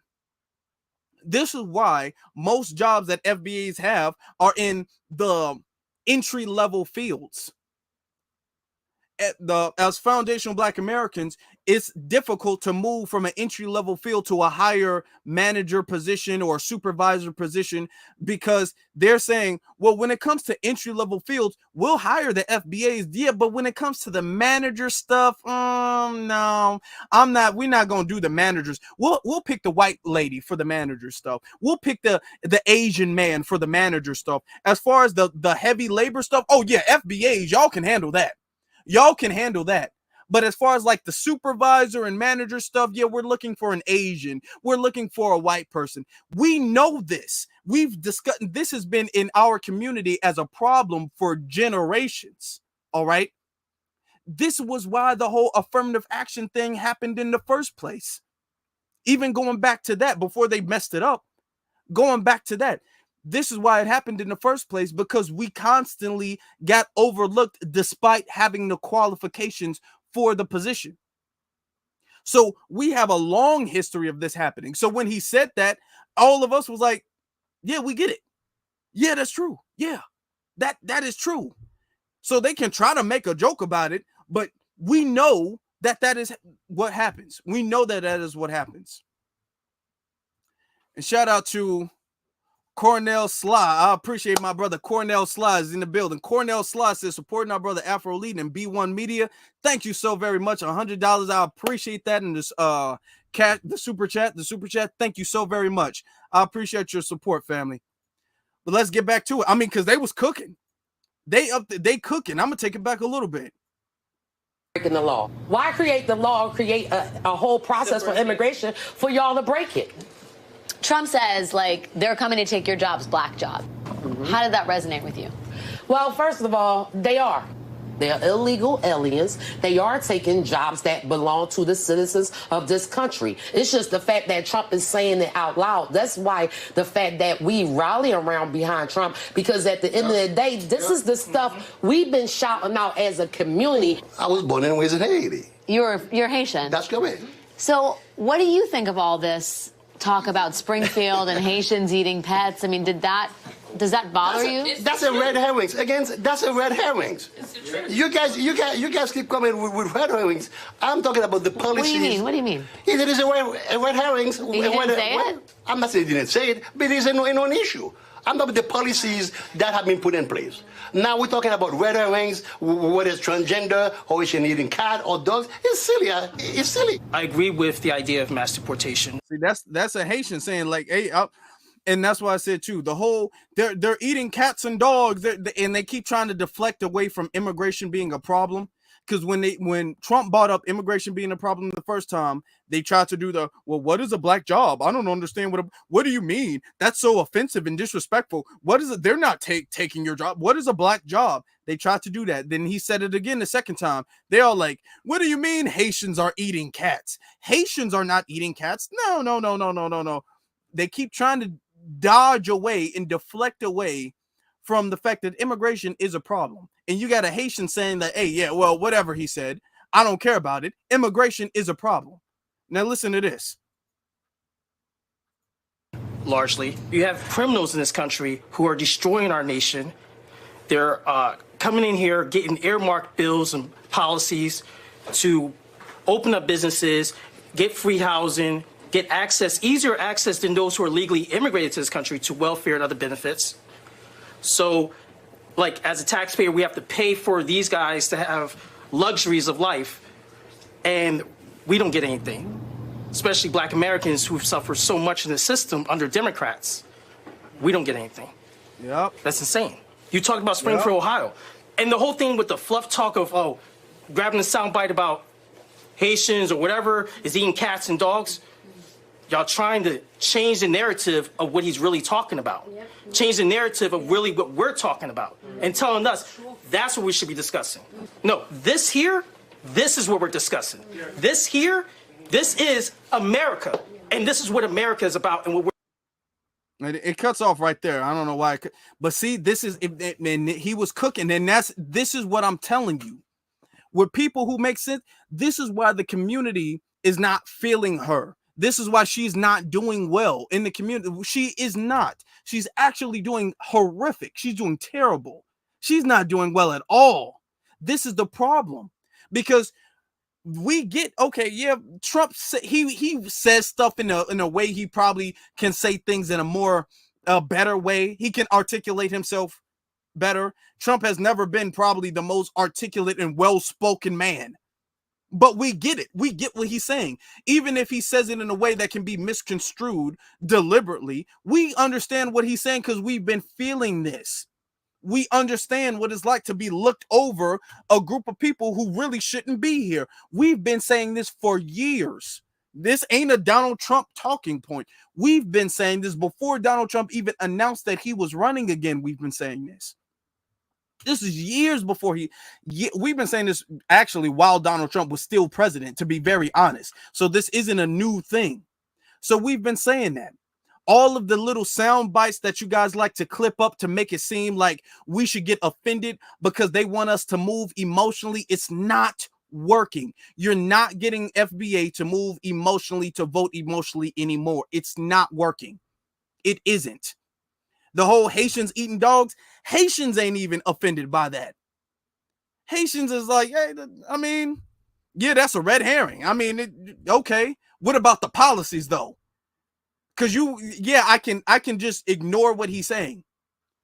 If he becomes the president, I can have the choice not to follow him on Twitter or ignore what he's saying. But I care about the policies. You tell me that I should overlook policies out of being offended off of something that was kind of taken out of context. Because Trump didn't say Haitians. He did not name drop Haitians at all. So you want me to take? No, nobody is buying that. And I'm so very glad that it was black women who said that she was not black. You don't know how much that made me feel good. I was so glad to see that. I was so glad to see that you got a lot of black women who look at this woman right here and say, yeah, she's not black. No, she's not black. And she turned, and the whole, well, Donald Trump said she turned black. That's actually not very true. That's actually not what happened. To be honest, is not really accurate. That's not what he said.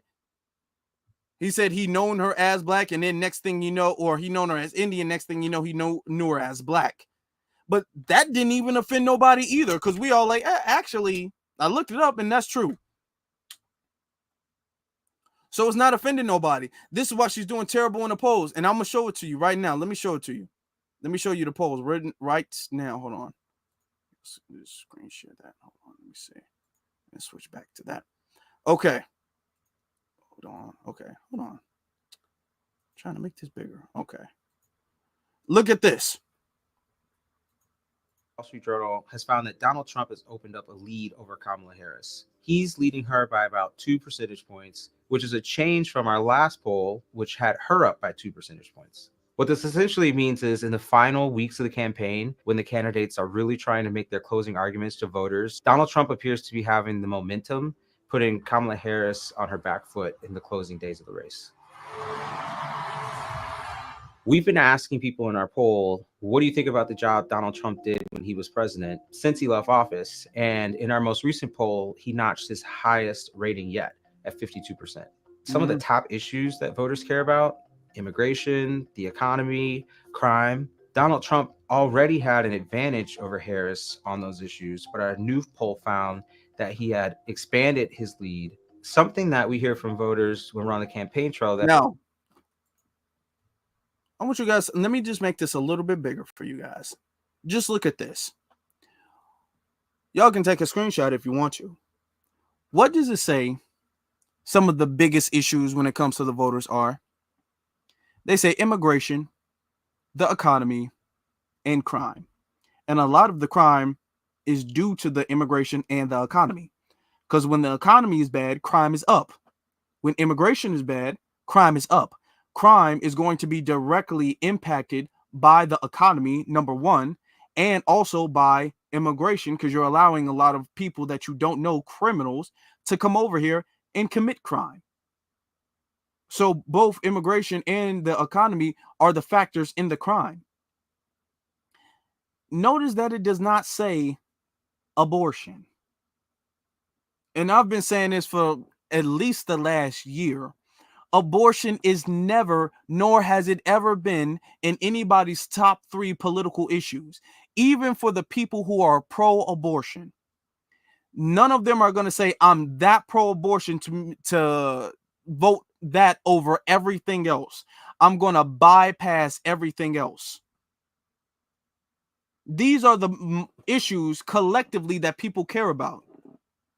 So the whole, well, abortion is a really, really big issue. No, it's not. And you're going to see that on November 5th, that abortion is not, nor has it ever been, a super huge deal breaker issue. Just like it wasn't with Hillary. It's not no deal breaker issue like that. That might help illuminate that finding is people say that they just feel like they were better off when Donald Trump was president, or they feel like the economy was heading in a better direction. And it's notable that this is coming right in the final days of the race, where ballots are just being mailed in, early voting is still going on. So it's a good sign for him that voters are recalling his presidency in favorable terms, the most favorable terms that we've seen in our poll. Another big thing that stood out to me that might explain Trump's momentum is that Kamala Harris's approval rating appears to be going down. Voters, when we talk to them anecdotally and also in public polling, still don't seem to really understand exactly what she stands for and why. And it's something that the Trump campaign has tried to exploit by linking her to some of the more unpopular policy positions advanced by her boss, President Biden. Kamala Harris can't say one thing that she'd do differently from Sleepy Joe Biden. Not one thing. And a really good example of Trump and his allies trying to yoke Harris to the Biden administration is on immigration. Trump has basically... Well, before we go there and say we can blame Trump for that, let's and I told you we were going to play this clip. Let's play this clip again. Would you have done something differently than President Biden during the past 4 years? There is not a thing that comes to mind in terms of, and I've been a part of most of the decisions that have had impact. So yeah, let's put that in its proper context. She said out of her own mouth that there's nothing that comes to mind that she wouldn't have done anything different. So it's not like, I mean, of course, Donald Trump has been exploiting that, but yeah, that's because she said that out of her own mouth. Let's continue. Champion this issue, not just in this campaign, but in his previous ones. And it's something where voters seem to give him the edge. She should resign in disgrace for what she's done to our country, not run for president. She was the border czar. And the fact that we're seeing her favorability and her job approval as vice president go down will suggest to me that Donald Trump has an edge in defining his opponent at a time where she really wants to define herself. Abortion is the one issue that we tested where Harris had a clear advantage over Trump. And when we asked voters who was mentally up to the job, Harris also had an edge over Trump on that question too. Who's the change agent? Who's the candidate that voters feel like will take the country forward? Is it the former president who's already been elected, or is it the incumbent vice president who people get to judge her on her performance right now? And we put that question to voters in our poll, and overwhelmingly they said that Donald Trump was the change agent. With less than 2 weeks to go, you'll likely see Donald Trump continue to try to press his advantage where he's strongest on the economy and immigration, and Kamala Harris try to peel away those undecided voters and get her base to turn out in the swing states by continuing to portray Donald Trump as mentally unstable and also a threat to abortion rights. Donald Trump is increasingly unstable and unhinged. But this race is still incredibly close, and who wins will likely come down to how those undecided voters break. Okay. All right. I'm going to tell you something. The reason why the whole Donald Trump is unstable, the reason why that is not really going to stick is because for the last few years, you guys have been saying Biden is perfectly mentally fine. There is nothing wrong with Biden. Biden is mentally capable of being the president and running for another 4 years. She was saying that less than 6 months ago. Literally a few months ago, she was saying there's nothing wrong with Biden and Biden should run again for another 4 years. He should be president for an additional 4 years. So now to say that Trump is mentally, he's not there, well, you've lost all the credibility that anybody would have in you because you were just saying Biden was mentally there, and Biden shows incredible signs of mental instability. Even in comparison to Trump, he was showing crazy signs. He was just literally freezing. He was showing crazy signs of mental instability, but you guys were saying that he wasn't. So it becomes a thing where now nobody just believes. At this point, nobody believes you. Who's gonna believe you at this point?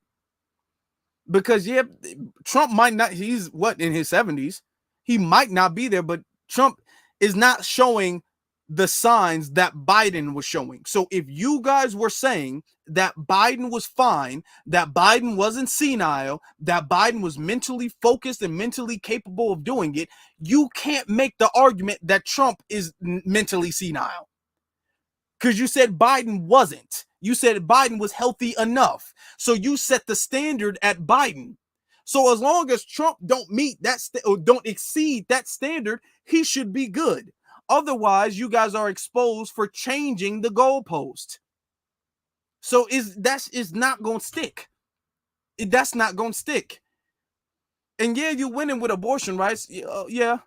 But like I keep saying again, she couldn't bring abortion back, even if she wanted to. Even if she became the president, she couldn't bring abortion back because she would have to go to the Supreme Court to do that. So she would have to replace 2 conservative judges, which means they would have to voluntarily step down, or they would have to leave their seat for some reason or another.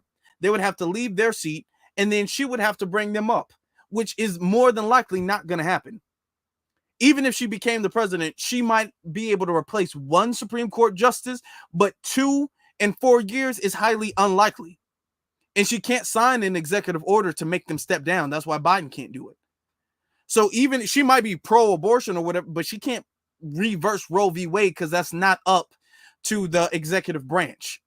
That's up to the judicial branch. That's not up to her. So even on the point where she's winning, she can't really do nothing with it. And that's not in anybody's top 3, arguably even top 5 of issues.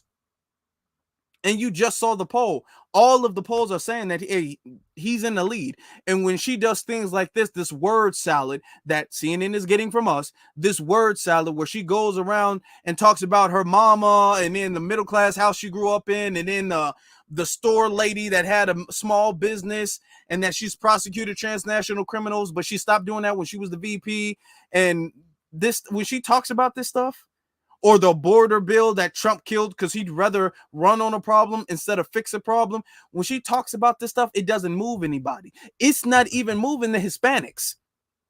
She's talking about Hispanics, a pathway to citizenship, and the Hispanic community, you saw her on Telemundo. The Hispanic community is saying, nah, we don't even buy that.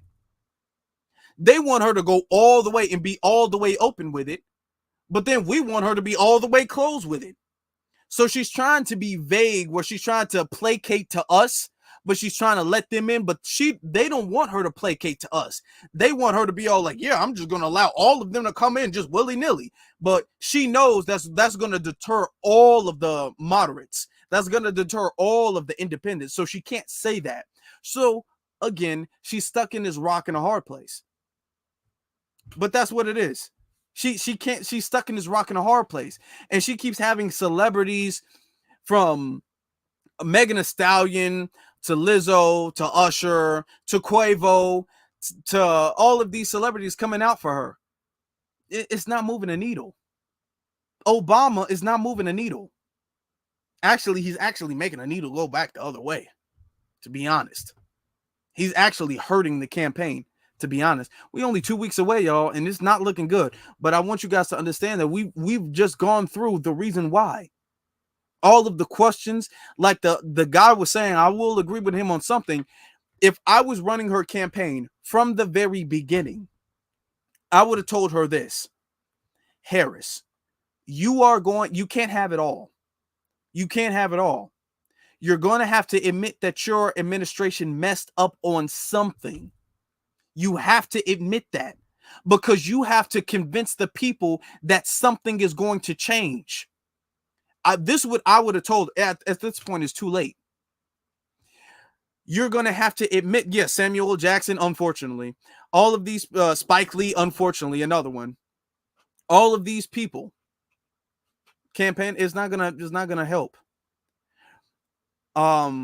You're going to have to admit that you can improve and change, but people are not going to feel confident that you're going to fix the problem because you refuse to take any accountability for this problem.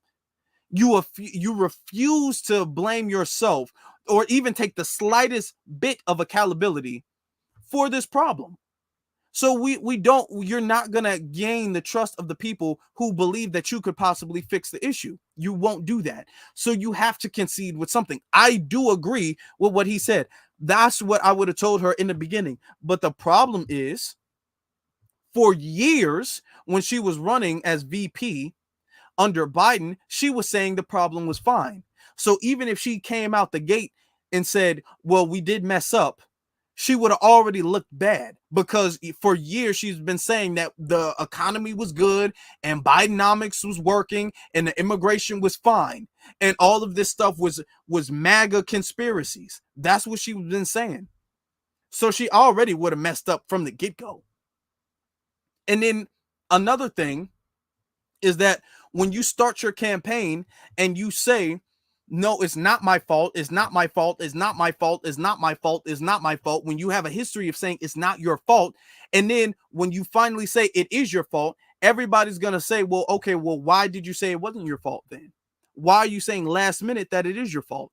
Is gonna, even if at this point in time she completely comes out and tells 100% of the truth, people are not going to believe her. Nobody's going to believe this, because you've been lying this whole time. You've been lying and you've been saying that it's been fine, and it hasn't been fine. And the last point, the most important point, is the fact that if you budge a little bit, if you budge slightly, Donald Trump is going to tear you up. If she budges a little bit, slightly, Donald Trump is going to be like, see, I told you, I was right. And that's going to make everybody be all like, well, now I'm decided, because you just saying that Donald Trump was right. So I probably should have went with him in the beginning. It's going to make all of the people look at Donald Trump is going to play that clip over and over at every rally. He's going to have a teleprompter at every rally of her admitting that. And he's going to be like, see, she's finally, it's going to destroy her if she admits that. So she's stuck. Even if she told the truth from the beginning, which would have saved her a little bit, and then she could have worked on damage control along the way. That's what if I was running her campaign, that's what I would have done. I would have said, tell the truth a little bit, take the hit, and then through the rest of the time, we're going to be working on damage control. Take the hit in the beginning. But she didn't. So it's built and it's built and it's built and it's built and it's built. Now it's too late. It's too late now. Even if she came out and told the truth, it's way too late. It is way too late. If she keeps lying, she's losing confidence in the people. She tells the truth, she's going to seem like she was a hypocrite. It's too late. She messed up. She missed her small little window of opportunity. It's too late. It's over. It's over. So yeah, unfortunately, Samuel did do it, and a lot of people, unfortunately, a lot of them did, and that's unfortunate. But we got over 500 people, and I appreciate y'all. I do. I appreciate y'all. This is the reason.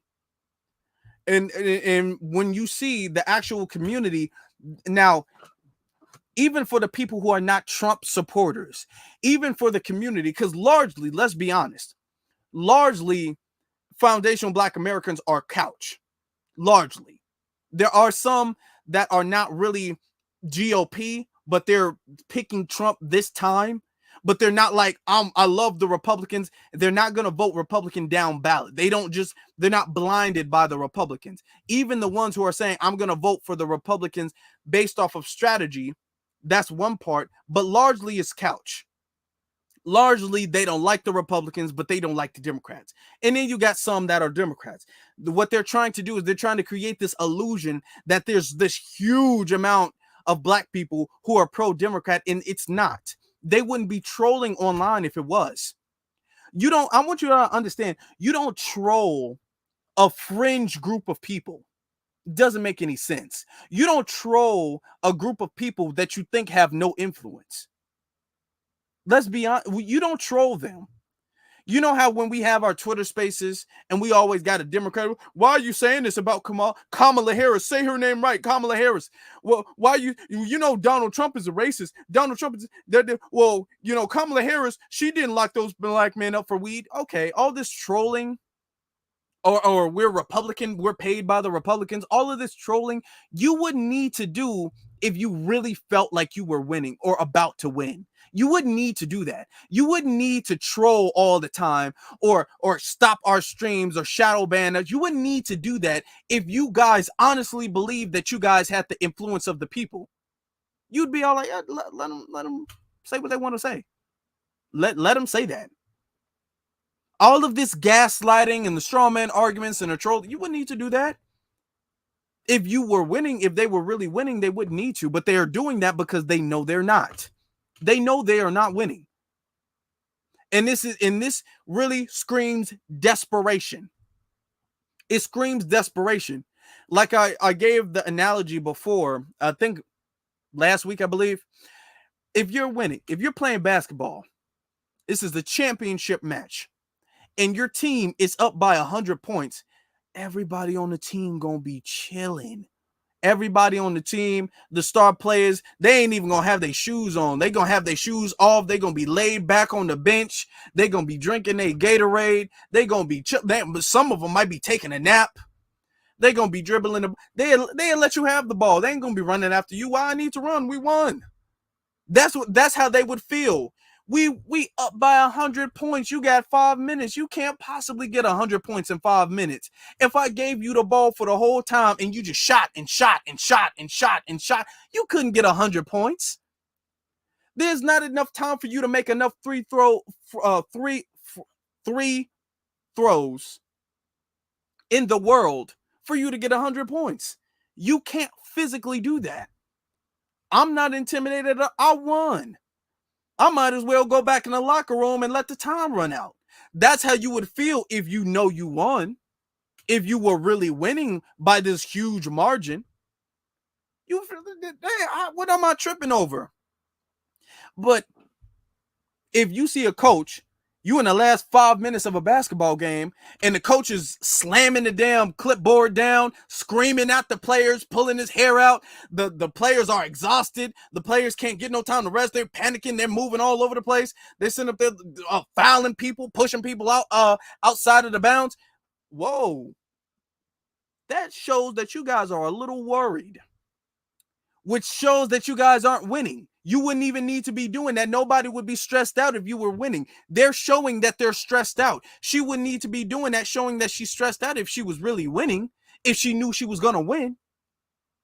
I'm going to be honest, when it comes to, if you compare both of the two, Donald Trump, which, like, and I keep having to say this because I keep having newer people come in, and this is fine, but I'm not no Donald Trump fan. I'm not a Donald Trump fan.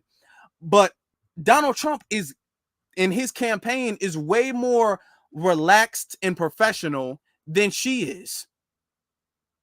And I'm not talking about him or her as an individual. I'm talking about his supporters versus her supporters. Her supporters are like in panic mode right now. If you go on social media and you see her supporters are screaming at the camera, yelling, mad, frustrated, panicking. His supporters aren't doing that. That they're upset, but they're not panicking. So when you look at them both, you can tell the Harris supporters know that they're not winning the game, or they're not about to win.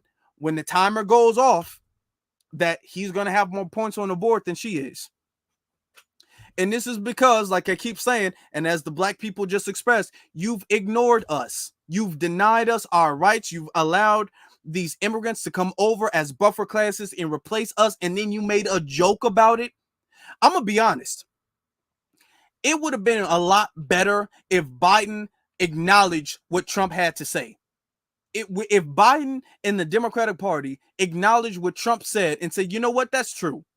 That is true. We have been ignoring black people, and we are going to do better. But they didn't do that. They said that their black support was fine, which means that they're not going to do anything to improve it. If they said, you know what, we're not going to allow them to replace black folk, they would have been a lot better. But they didn't. Instead, they laughed. Instead, when we said, hey, these immigrants are coming over and harming the community, they called us liars. And then they laughed at our pain. They laughed at our plight. They laughed and made a joke. They made a meme on the internet about how illegal immigrants are harming our community. That's what they did. So, okay. We said, okay. We said, okay, fine. We'll see in a few months. We'll see in a few months. Our payback is coming. We'll see in a few months. You need something from you gonna laugh. You're gonna allow these millions of people to come over here. I've been at City Hall going viral in Chicago, going about these migrants, doing interviews with them, and then y'all gonna sit up here and y'all gonna tell us that it's a joke. Cool. All right. Okay. Fine. I ain't got nothing left to say to y'all. Because at this point, y'all can't tell me nothing. I don't have anything left to say to you guys. Nothing. Cool. Fine. If that's how y'all want to play it, we're going to play it like that. But when he get in here, don't be all like, well, black people, now, we made our mind. I made my mind up. I've been made my mind up. My mind is made up. A lot of y'all minds is made up. It's over with. It's over with. It's done. It is done. Boy, but I live showing you guys the update of everything. I love doing that so we can all improve and grow together, so we can all be cutting edge, because now CNN is listening to what we have to say and not what anybody else is having to say. CNN, MSNBC, ABC, all of these things, Fox, all of them, they're listening to what we have to say. Donald Trump didn't say she just turned black. We said that because we, as Foundation Black Americans, we are at the pinnacle of what blackness means and is. So we are the ones who determine it. So if we say this Hindu Indian is not black, she's not black. That's what we said. So that's what he said. We said she was doing a word salad. That's what we said. So that's what they said. We said she was doing a fake accent. That's what we said. So that's what they said. We are the ones controlling the narrative. We are the ones controlling the discourse. So don't let that be mistaken or confused. The information, the source, like I keep saying, we are the source. This is the source right here. You're going to have Anderson Cooper review this, and then he's going to develop his questions based off of what I had to say. Now watch. When somebody catches her with the transnational immigrant thing, just watch. If somebody catches her with the transnational immigrant thing and then say, well, you allowed criminal immigrants to come over here. If you hear that talking point after this, no, it came here first. No, it came from here first. They're not going to give me the credit, but just remember where it came from, where it stemmed from. Remember where the source is. All right. Just remember, don't forget. Also, I need you guys, since you guys are here, if you guys have not, you should be following me on my various social media platforms. That is Afro Elite on Instagram and then The Afro Elite on X, Twitter. And links to both of those are in the description below. Also, it's very important that you guys, before you leave, make sure you hit that like button. Even if you think you did, double check. Make sure that you guys hit that like button, hit that subscribe button. Make sure you're subscribed, because they don't subscribe to you. Make sure that you are subscribed and hit that notification bell. And then let it be known in the comment section, you dodging these questions and you trying to ride the fence. That's why you losing. That's why you losing. You should have been straight up from the very bit. It's too late. It's too late at this point. I don't even know why anybody asking her any questions. All she's going to talk about is, well, I was raised in a middle-class family. Do you understand that? And my mama saved up so I can buy a house. And then I had a godmama who had a small business. And I love small. I don't know why anybody's asking her a question. I don't know why anybody's asking her a question. They can ask her the day of the week. Hey, is today Monday or Tuesday? Well, I've been the only one in this race to prosecute transnational. Like, you can ask her that. Hey, Kamala, what do you want to eat? We had a bipartisan bill and Donald Trump destroyed it because he'd rather run on the problem instead of fix. We did every single question. I think she needs to go to therapy. I think she needs to go. I think she's not healthy. Obama don't look healthy. She don't look healthy. None of them really look healthy. Maybe it was I don't know. Maybe that's messing up her. I mean, she was bad before then, but I don't know. I think she needs some therapy. I think she needs to like deprogram. Such a shame. Such a shame. But family, I appreciate every single last one of you guys for being here with us. We've been on here for a couple hours. We had a lot of people in here. We had a lot of good conversation. Thank you all so very much. I appreciate every single last one of you all. Definitely all of the cash apps. Let me get, I think we had a couple more because I don't want to leave before we go. Leave you guys. Walter, shout out to Walter for the super sticker. Thank you so very much, Walter. And then we had Alonda, sister, thank you so much. It says Biden just awarded Missy Elliott and Queen Latifah both presidential medals of honor and used that opportunity to tell black people to go vote for okay. Presidential medals of honor? For what? Like, no disrespect, but for what?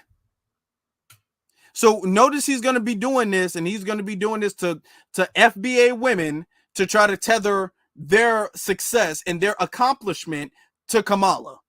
Just notice, I didn't know that he did this until you just said so.